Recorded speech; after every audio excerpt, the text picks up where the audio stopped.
Good morning friends. तो हम लोगों ने जो सीरीज शुरू किया है लुसेंट साइंस का, उस क्रम में हम लोग अगले वीडियो पे चलते हैं और स्टार्ट करते हैं। फिर से एक लुसेंट जनरल साइंस का कुछ क्वेश्चन देखेंगे ऑब्जेक्टिव। तो चलिए चलते हैं क्वेश्चन में। निम्नलिखित में से कौन सी सदिश राशि नहीं है? तो बताइए निम्नलिखित में से कौन सी सदिश राशि नहीं है? तो सदिश आप जानते होंगे।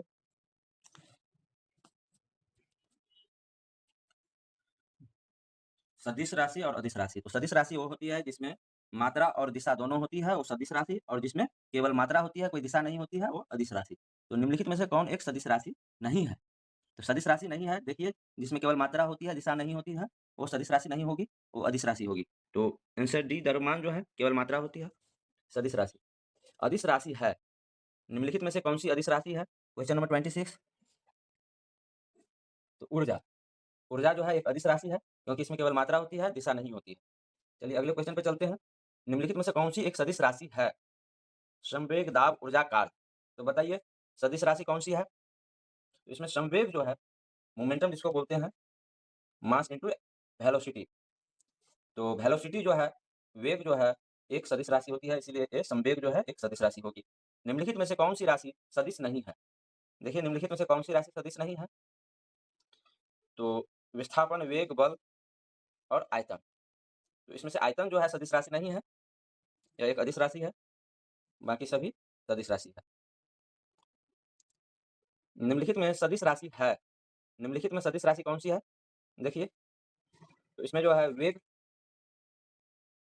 वेग और चाल। तो चाल जो होती है अदिश राशि होती है और वेग जो है सदिश राशि होती है। तो वेग सदिश राशि होगी। निम्नलिखित में से कौन-सा एक व्युत्पन्न परिमाण नहीं है? तो व्युत्पन्न परिमाण और मूल परिमाण आप लोगों ने पढ़ा होगा कि 7 जो है मूल परिमाण होती है और उसी मूल परिमाण से व्युत्पन्न परिमाण बनाए जाते हैं। तो 7 मूल परिमाण परिमाण जो होती है, जिसमें metre, kilogram, second, kelvin, candela, ampere, mole, 7 मूल परिमाण परिमाण होती है और बाकी जो है इसी मूल परिमाण से बनाया जाता है, जिसको व्युत्पन्न परिमाण बोला जाता है। तो इसमें से देखिए कौन-सी व्युत्पन्न परिमाण नहीं है? द्रव्यमान जो है व्युत्पन्न परिमाण नहीं है, क्योंकि द्रव्यमान का परिमाण क्या होता है? द्रव्यमान का इकाई किलोग्राम, जो कि एक मूल परिमाण होती है, इसलिए इसका आंसर होगा द्रव्यमान। त्वरण ज्ञात करने का सही सूत्र कौन-सा है? त्वरण ज्ञात कैसे करते हैं बताइए? अंतिम वेग माइनस शुरुआती वेग बटे समय। तो इसका आंसर ये सही होगा। अगले क्वेश्चन में चलते हैं। पदार्थ के संवेग और वेग के अनुपात में कौन सी भौतिक राशि प्राप्त की जाती है? संवेग और वेग। तो संवेग का आप लोगों को सूत्र याद होगा। संवेग का सूत्र होता है द्रव्यमान गुणे वेग। तो उसमें जब हम वेग से भाग देंगे तो उसमें द्रव्यमान केवल बच जाएगा। तो इसका आंसर सी होगा, द्रव्यमान सही आंसर होगा। प्लांक के अचर में किसका आयाम होता है? प्लांक के अचर में किसका आयाम होता है? बताइए आप लोग। प्लांक के अचर में कोणीय गति का आयाम होता है। एक लड़की झूले पर बैठी स्थिति में झूला झूल रही है। उस लड़की के खड़े हो जाने पर दोलनों का आवर्तकाल क्या होगा? कम होगा या बढ़ जाएगा? तो लड़की झूला झूल रही है और जब वो खड़ी होगी तो उसका सेंटर ऑफ मास जो है ऊपर की तरफ शिफ्ट करेगा, मतलब वो झूले की रस्सी की लंबाई जो है घट जाएगी, जिसके कारण उसका समय घट जाएगा। क्योंकि इसका जो फ़ॉर्मूला होता है, और समय उसका जो समय पीरियड होता है झूले पे, मतलब दोलनों के आवर्तकाल जो होता है, वो रस्सी के लंबाई के अनुक्रमानुपाती होता है। इसीलिए जब उसका सेंटर ऑफ मास शिफ्ट होगा तो उसका समय कम हो जाएगा, आवर्तकाल कम हो जाएगा। इसलिए इसका आंसर ए।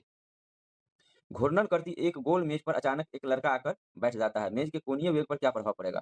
तो मेज का कोणीय वेग कम हो जाएगा। मेज का कोणीय वेग कम क्यों हो जाएगा? क्योंकि जब बढ़ेगा तो उसका मोमेंटम, मोमेंटम क्या होता है? Mass into velocity. तो मास यहाँ बढ़ रहा है तो वेग जो है कम हो जाएगा। इसका आंसर ये सही होगा। यदि किसी चलती हुई वस्तु के वेग को 2 गुना कर दिया जाए तो उसका क्या चेंजिंग आएगा? किसी चलती हुई वस्तु के वेग को अगर 2 गुना कर दिया जाए तो गतिज ऊर्जा का जो फ़ॉर्मूला होता है half MV square, half MV square होता है। तो यहाँ पे v डबल हो रहा है तो v का स्क्वायर मतलब गतिज ऊर्जा जो है उसका 4 गुना हो जाएगा। तो आंसर सी सही होगा, गतिज ऊर्जा 4 गुना हो जाती है। किसी पिंड के द्रव्यमान तथा भार में अंतर होता है, क्योंकि द्रव्यमान परिवर्तनीय होता है, द्रव्यमान द्रव्यमान स्थिर रहता है जबकि भार परिवर्तनीय होता है। किसी भी चीज़ का द्रव्यमान जो रहता है वो स्थिर रहता है। अगर किसी वस्तु का द्रव्यमान अगर धरती पे 1 केजी है तो उसका चाँद पे भी 1 केजी ही रहेगा, लेकिन उसका भार जो है बदल जाता है, क्योंकि भार गुरुत्वाकर्षण से प्रभावित होता है। भार कैसे निकालते हैं? mg मास इंटू गुरुत्वाकर्षण का जो एक्सेलरेशन है उससे गुना करके निकालते हैं। तो जहाँ गुरुत्वाकर्षण चेंज होगा तो उसका भार चेंज हो जाएगा, मगर द्रव्यमान जो है वो स्थिर रहता है। इसलिए इसका आंसर बी सही होगा, द्रव्यमान स्थिर रहता है जबकि भार परिवर्तनीय होता है। किसी भी अस्थिर या गतिशील वस्तु की स्थिति और दिशा में तब तक कोई परिवर्तन नहीं होता जब तक उस पर कोई बाह्य बल सक्रिय न हो। यह न्यूटन का कौन-सा नियम है? तो आप लोगों ने पढ़ा होगा न्यूटन का प्रथम नियम जो है, उसमें जो वस्तु स्थिर रहती है वो अस्थिर ही रहती है और जो गति में रहती है वो गति में ही रहती है, जब तक कि उस पे कोई बाहरी बल नहीं लगाया जाए। तो इसका आंसर ये सही होगा। चलिए अगले क्वेश्चन में चलते हैं। किसी असंतुलित बल द्वारा किसी पिंड में उत्पन्न त्वरण बल के व्युत्क्रमानुपाती होता है, बल के अनुक्रमानुपाती होता है। तो त्वरण जो है, किसी असंतुलित बल द्वारा किसी पिंड में उत्पन्न त्वरण जो है बल के अनुक्रमानुपाती होगा। इसका आंसर बी सही होगा। चलिए अब हम लोग अगले क्वेश्चन में चलते हैं। न्यूटन के गति के तीसरे नियम के अनुसार क्रिया तथा प्रक्रिया से संबंध बल हमेशा भिन्न-भिन्न वस्तुओं पर ही लगे होने चाहिए। क्रिया और प्रतिक्रिया के लिए भिन्न-भिन्न वस्तु होना चाहिए। जैसे किसी गेंद को अगर हम दीवार पे मारते हैं तो दीवार उतनी ही फोर्स से गेंद को वापस फेंकती है। तो भिन्न-भिन्न वस्तु पे बल लगती है। इसलिए वस्तु जो है भिन्न-भिन्न होनी चाहिए क्रिया और प्रतिक्रिया के लिए, जो कि न्यूटन का तीसरा नियम है। चलिए अगले क्वेश्चन में चलते हैं। प्रत्येक क्रिया के बराबर व विपरीत दिशा में एक प्रतिक्रिया होती है। यह न्यूटन का कौन-सा नियम है? अभी मैंने बताया, न्यूटन की तीसरी नियम है। न्यूटन के गति विषयक तृतीय नियम। आंसर सी सही होगा। अगले क्वेश्चन में चलते हैं। जल में तैरना न्यूटन की गति के किस नियम के कारण संभव है? तो जल में तैरना न्यूटन के तृतीय नियम के कारण संभव है। क्यों? क्योंकि जितनी फोर्स से, जितनी बल से हम जल को नीचे की तरफ धकेलते हैं, जल भी हमको उतनी ही फोर्स से ऊपर की तरफ धकेलता है, जिसके कारण हम लोग जल में तैर पाते हैं। तो ये जो है न्यूटन की तीसरी नियम इसमें भी लगेगा।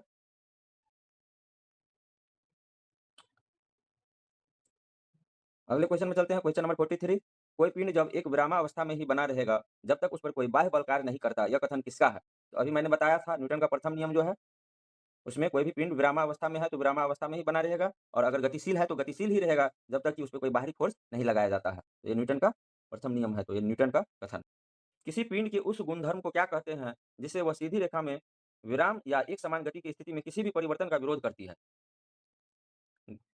पिंड का कौन-सा गुणधर्म है जो कि अगर विराम अवस्था में है तो वह विराम अवस्था में ही बना रहना चाहती है और अगर गति है, तो गति में है तो गति अवस्था में ही बनी रहना चाहती है, जब तक कि उस पे कोई बाहरी फ़ोर्स नहीं लगाया जाता है। तो ये जो है जड़त्व का नियम है, गैलीलियो का जड़त्व नियम है जिसको न्यूटन के प्रथम नियम के द्वारा भी दर्शाया जाता है। कोई भी वस्तु है तो वो अपनी अवस्था में ही बना रहना चाहता है। तो इसको जड़त्व का नियम कहते हैं, इसलिए इसका आंसर बी सही होगा। न्यूटन के पहले नियम को भी कहते हैं। न्यूटन के पहले नियम को भी कहते हैं जड़त्व का नियम, वही है। अभी मैंने बताया कि गैलीलियो का जो नियम है जड़त्व का नियम और न्यूटन का प्रथम नियम है, दोनों एक ही है, जड़त्व का नियम। गाड़ी खींचता हुआ घोड़ा किस बल के कारण आगे बढ़ता है? घोड़ा जब गाड़ी खींच रहा होता है तो किस बल के कारण आगे बढ़ता है? तो घोड़ा तो गाड़ी को खींचता है, लेकिन घोड़ा को कौन खींचता है? तो घोड़े द्वारा अपने पैरों से पृथ्वी पर आरोपित बल से। तो पृथ्वी को जितने बल से घोड़ा पीछे की तरफ धकेलता है, पृथ्वी भी उतने ही बल से घोड़ा को आगे की तरफ धकेलता है, जिसके कारण गाड़ी खींच पाता है। घोड़ा जो है गाड़ी को खींच पाता है। तो पृथ्वी द्वारा घोड़े के पैरों पर आरोपित बल से, इस बल के कारण ही घोड़ा गाड़ी को आगे खींच पाता है। तो इसका आंसर डी सही होगा, पृथ्वी द्वारा घोड़े के पैरों पर आरोपित बल से। अगले क्वेश्चन में चलते हैं। चलती हुई बस जब अचानक ब्रेक लगाती है तो उसमें बैठे हुए यात्री आगे की दिशा में गिरते हैं। इसको किसके द्वारा समझाया जा सकता है? किसके द्वारा समझाया जा सकता है? अभी मैंने बताया था कि न्यूटन का प्रथम नियम जो है, जो जड़त्व का नियम भी कहा जाता है जिसको, तो उसमें क्या है कि कोई भी वस्तु विराम अवस्था में है तो विराम अवस्था में बनी रहना चाहती है और कोई अगर गतिशील है तो वो गतिशील ही बने रहना चाहता है। तो जब कोई यात्री बस चल रही है अगर, तो यात्री जो है बस के साथ गतिशील है और जब बस में ब्रेक लगाया जाता है तो बस तो रुक जाती है, मगर यात्री का क्या है, उसकी प्रवृत्ति है कि वो गतिशील है तो गतिशील ही रहना चाहेगी। तो जिसके कारण जो है उसपे एक झटका-सा महसूस होता है, आगे की तरफ झटका लगता है क्योंकि वो आगे की तरफ गति में था। तो ये जो है न्यूटन का प्रथम नियम है। तो इसका आंसर बी सही होगा, न्यूटन के प्रथम नियम के कारण ऐसा होता है। रॉकेट किस सिद्धांत पर कार्य करता है? तो रॉकेट जो है न्यूटन के तृतीय नियम पे कार्य करता है, क्योंकि उसमें जो फ्यूल दिया जाता है ईंधन, तो वो जो धुआँ बनता है और धुआँ नीचे की तरफ जितनी फ़ोर्स से फेंकता है, तो धुआँ नीचे की तरफ जितनी फ़ोर्स से जाती है, तो धुआँ जो है रॉकेट को उतनी ही फ़ोर्स से ऊपर की तरफ फेंकती है, जिसके कारण रॉकेट जो है ऊपर जा पाता है। तो ये न्यूटन का तृतीय नियम है, क्रिया-प्रतिक्रिया वाला नियम। चलिए अगले क्वेश्चन में चलते हैं। अश्व यदि एकाएक चलना प्रारंभ कर दे तो अश्वारोही के गिरने की आशंका का कारण है। वही कारण है जो अभी हम लोगों ने बता रहा था तभी से, जड़त्व का नियम। क्योंकि अगर यात्री घोड़े पे बैठा हुआ है, तो यात्री विराम अवस्था में है, तो वो विराम अवस्था में ही रहना चाहेगा उसका शरीर और जब घोड़ा चलना प्रारंभ करता है, तो घोड़ा जो है आगे की तरफ चलता है, तो वो जो है उसका जो जड़त्व का नियम जो है, वो यात्री का जड़त्व का नियम वो उसका विरोध करता है गति का, जिसके कारण उसको एक पीछे की तरफ झटका लगता है। तो ये जड़त्व का नियम होगा। अगले क्वेश्चन को देखते हैं। क्रिकेट का खिलाड़ी तेजी से आती हुई बॉल को क्यों अपने हाथ को पीछे खींच कर पकड़ता है? क्योंकि बॉल को विश्राम की स्थिति में आने में समय कुछ ज़्यादा मिले और वो जो है आराम से हाथ में आ जाए, हाथों पे उसका जो फ़ोर्स है, दाब है, कम लगे। तो बॉल को विश्राम स्थिति में आ सके इसलिए खिलाड़ी जो है बॉल को पकड़ते वक़्त हाथ को